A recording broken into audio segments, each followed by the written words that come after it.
Computer science से core से पूछा था यहाँ पे जैसे क्या क्वेश्चन कि कितना आउटले मेंबर थे लास्ट मेंबर। उन्होंने बस जैसे आपके चैनल से मैंने कुछ कुछ क्वेश्चंस देखा था और बड़े पापा पापा मम्मी सबका बहुत बहुत ज्यादा योगदान रहा है मेरे तैयारी में। मैं विवेक और आप देख रहे हैं सपनों से सेवा तक। अभी हम पटना में हैं बीपीएससी भवन के बाहर, जहाँ 70वीं बीपीएससी का इंटरव्यू चल रहा है और जो भी कैंडिडेट बाहर आ रहे हैं उनसे जानेंगे कि उनका इंटरव्यू कैसा रहा।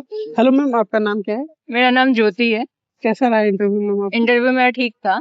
अच्छा, एजुकेशनल बैकग्राउंड के बारे में मैम अगर बताना चाहें। हाँ, मेरा एजुकेशनल बैकग्राउंड, मैंने कंप्यूटर साइंस से बीटेक किया है केरला से, कोचिन यूनिवर्सिटी से। ओके। और उसके बाद एंथ्रोपोलॉजी मेरा ऑप्शनल है और अभी जॉब भी किया था मैंने 2023 तक और अभी जॉब छोड़ के प्रिपरेशन कॉर्पोरेट सेक्टर में। हाँ, कॉर्पोरेट सेक्टर में। कैसे क्वेश्चन पूछेगा मैम आपसे? मेरे से एक मेंबर जो सबसे मेन थे उन्होंने पूछा था बैकग्राउंड से कि क्या किया है आपने और उसके बाद जॉब क्यों छोड़ दिया, मतलब कॉर्पोरेट में इतना स्पेसिफिक जॉब था तो बस यही पूछा उन्होंने। और दूसरे मेंबर ने जो बिहार का बजट है उससे पूछा था जैसे क्या कि कितना आउटले है और फिर किस किस सेक्टर पे फोकस किया जा रहा है जी। और उसके बाद उन्होंने पूछा था कि अगर हम लोग ये सेक्टर में अगर काम करते हैं तो प्राइवेट सेक्टर का क्या इन्वॉल्वमेंट है उसमें, उस पे काम किया था। और एक जो नेक्स्ट मेंबर थे उन्होंने कंप्यूटर साइंस से कोर से पूछा था लैन वैन ये सब में डिफरेंस, लैन वैन में डिफरेंस पूछा। और इसके अलावा उन्होंने पूछा था वही एजुकेशन, मतलब कंप्यूटर साइंस से ही मेनली उन्होंने पूछा था। अभी मैं इतना ही रिकॉल कर पा रही हूँ। कोई फॉलो क्वेश्चन पूछा गया हो जब आपने आंसर किया हो तो? हाँ, बस वही कि अभी हम लोग मेनली बिहार में इसको कैसे यूज कर सकते हैं टेक्नोलॉजी को सारे सेक्टर्स में, ये था।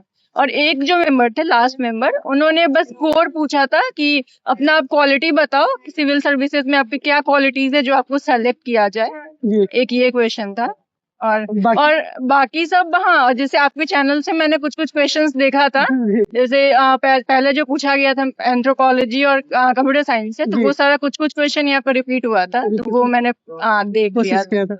और इसके अलावा पोस्ट प्रेफरेंस से कोई क्वेश्चन नहीं, कुछ क्वेश्चन नहीं था। हॉबी से भी नहीं, पोस्ट प्रेफरेंस। हॉबी क्या था मैम वैसे आपका? मेरा हॉबी पोएट्री राइटिंग है। अच्छा, पोएट्री राइटिंग था। तो आपने पोएम भी कोई प्रिपेयर किया होगा? लेकिन हाँ, इंग्लिश में किया था, लेकिन वो राइम नहीं है उसमें, तो वो उतना वो नहीं रहता है। अच्छा, अगर आप सुनाना चाहे तो आप सुना सकते हैं। नहीं, अभी उसको रहने देते हैं। अच्छा, कोई बात नहीं। कैसा रहा था आपका मेंस?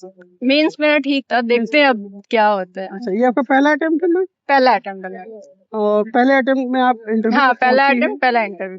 तो पहले अटेम्प्ट में जब आप इंटरव्यू तक पहुंचे तो घर वालों का रिएक्शन क्या था? कैसा आपको फील हो रहा है? आप इंटरव्यू सब खुश थे मेरे घर में, मेरे परिवार, बड़े पापा पापा मम्मी सबका बहुत बहुत ज्यादा योगदान रहा है मेरे तैयारी में। मेरे भैया भी है, सब लोग बहुत हेल्प किए। इवन इंटरव्यू के प्रिपरेशन में भी आपका चैनल से क्वेश्चन मेरे भैया ही निकालते थे। अच्छा। और वो आके मेरे को देते थे तो वो मैं फिर से पढ़ती थी उसको। अच्छा, इसके अलावा जो बच्चे अभी इंटरव्यू देने आने वाले हैं उनके लिए कुछ आप गाइडेंस देना चाहेंगे? हाँ, कि मेनली यही है कि सब्जेक्ट से ज्यादा वो प्रैक्टिकल जानना चाहते हैं कि आप कैसे क्या कर सकते हो प्रैक्टिकल लेवल पे। थियरी से ज्यादा वो प्रैक्टिकल पे ज्यादा ध्यान देते हैं। जी।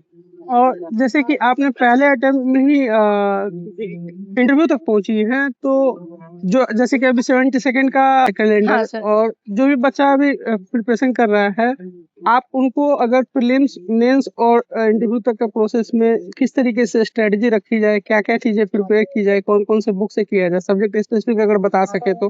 सर, प्रीलिम्स में अगर देखा जाए तो पीवाईक्यू का बहुत ज्यादा रोल है, क्योंकि अगर पीवाईक्यू पे ही बेस्ड क्वेश्चन होते हैं और थोड़ा बहुत करंट अफेयर्स के लिए हम लोग कोई एक मैगजीन फॉलो कर सकते हैं और न्यूज़पेपर हमेशा ही पढ़ना है, मतलब डेली न्यूज़पेपर रीडिंग होना चाहिए।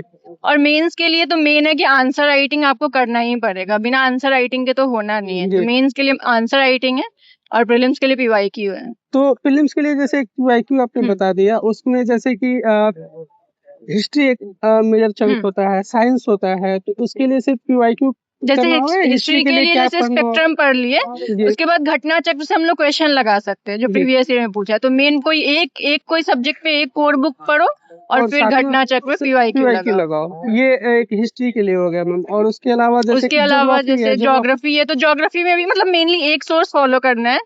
एनसीईआरटी, हाँ, एनसीईआरटी ही पढ़ना है। 11th-12th का जो एनसीईआरटी है वो पढ़ सकते हैं और उसके साथ पीवाईक्यू लगा सकते हैं। और साइंस के लिए साइंस मेरा बैकग्राउंड था तो फिर ज्यादा मेरे को नहीं पढ़ना पड़ा था, लेकिन 9th-10th का वो एनसीईआरटी जो आता है वो, नहीं तो लूसेंट जो है, वो लूसेंट भी बहुत अच्छा है, तो वो पढ़ सकते हैं। पढ़ सकते हैं, साथ में उसके पीवाईक्यू लगा सकते हैं। लेकिन अभी कुछ टाइम से देखा जा रहा है 17वीं में भी न्यूमेरिकल बेस्ड क्वेश्चन भी पूछे गए थे आई थिंक, तो उसको कैसे, उसको तो सिर्फ सॉल्यूशन से नहीं हो पाएगा, उसके लिए क्या सर स्ट्रेटजी उसके रखनी लिए है चाहिए? कि थोड़ा सा कॉन्सेप्ट क्लैरिटी चाहिए उसके लिए, तो थोड़ा यूट्यूब वीडियोस हम लोग रेफर कर सकते हैं, इतना सारा ऑनलाइन मटेरियल अवेलेबल है, तो उसके थ्रू हम लोग पढ़ सकते हैं। क्योंकि बहुत सारे बच्चे होंगे जिनका आर्ट्स बैकग्राउंड Yes. रहा होगा, उनको यहाँ पे इशू आता है, यस सर। तो तो सर इसके लिए वही थोड़ा सा कॉन्सेप्ट क्लैरिटी के लिए थोड़ा सा एनसीईआरटी पे ही फोकस करना पड़ेगा उनको, लेकिन मेरा तो ऐसे जरूरत नहीं पड़ा था, मेरा जी। बैकग्राउंड था या तो ये मैं वो भी कर सकते हैं, दूसरे से कोई टॉपिक पढ़े और नहीं समझ में आ रहा है तो तो उनको यूट्यूब देख सकते हैं। हाँ बिल्कुल बिल्कुल सर। टॉपिक। और इसके अलावा जो बिहार स्पेशल होता है उसके लिए क्या स्ट्रेटजी? बिहार स्पेशल के लिए मैंने मैगजीन मतलब एक कोचिंग की बुक पढ़ी थी, जी, वही बुक को बस फॉलो किया था एंड टू एंड, और उसी को रिवाइज किया उससे था। आपको बेनिफिट मिला? हाँ तो बिल्कुल अगर मिला आप था। रिकमेंड करना चाहें, बुक का नाम अगर बता सकें बच्चों सर को। वो एडुटेरिया का बुक था। हेल्प होइएगा बुक हाँ का, तो ओके। तथ्य संग्रह नाम था उसका, वही बुक मैंने पढ़ा था। उससे आपका कंप्लीट हो गया था हाँ बिहार बिहार स्पेशल। स्पेशल पढ़ा था। और इसके अलावा जो करंट अफेयर्स के लिए आपने बताया मैगजीन फॉलो करने के लिए, तो कौन सा मैगजीन बेस्ट रहता है ताकि उससे आप... विजन का एक मैगजीन आता है, वो हम लोग पढ़ सकते हैं, उसके साथ न्यूज़पेपर सप्लीमेंट कर सकते हैं। अच्छा, विजन आईएएस जो हाँ आता है, विजन आईएएस का तो उसका मंथली वाला न्यूज़ मंथली वाला जो मैगजीन। मैगजीन हाँ आता है उसको आपने पढ़ा था? हाँ मंथली मैगजीन। और इसके अलावा देखा जाए तो जैसे कि मेंस की बात की जाए, अगर जैसे कि अभी 71st का मेंस भी हो रहा है, यस सर। तो उसमें एसे और जीएस2 के लिए जो बच्चे जो प्रिपेयर कर रहे हैं उनके लिए कुछ गाइडेंस अगर आप देना चाहें।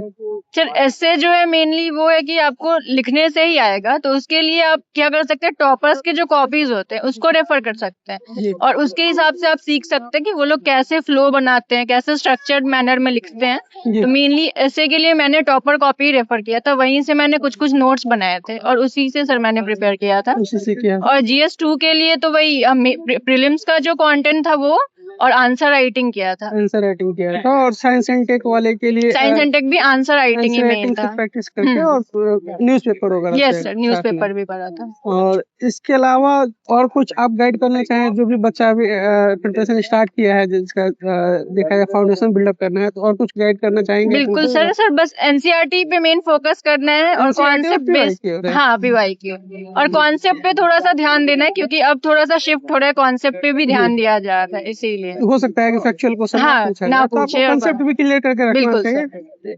अनप्रिडिक्टेबल हो गया है ये भी, बीपीएससी देखा हाँ। है तो कुछ हद तक, तो Yes. आपको उस इसके अलावा आप पहले बार इंटरव्यू देने गए थे अंदर में, जो वेटिंग एरिया होता है वहाँ पे माहौल कैसा था? बच्चों से कोऑर्डिनेट किया आपने या एंजाइटी फील कर रही थी? मेरा फर्स्ट मेरा ही इंटरव्यू है। अच्छा। तो सबसे पहले मेरे ही को जाना था, तो लेकिन वहाँ पे और बच्चे थे तो आपस में बात कर रहे थे, हम लोग थोड़ा बहुत डिस्कस कर रहे थे, जी। फिर फर्स्ट ही था मेरा तो मैं सबसे पहले ही चली गई।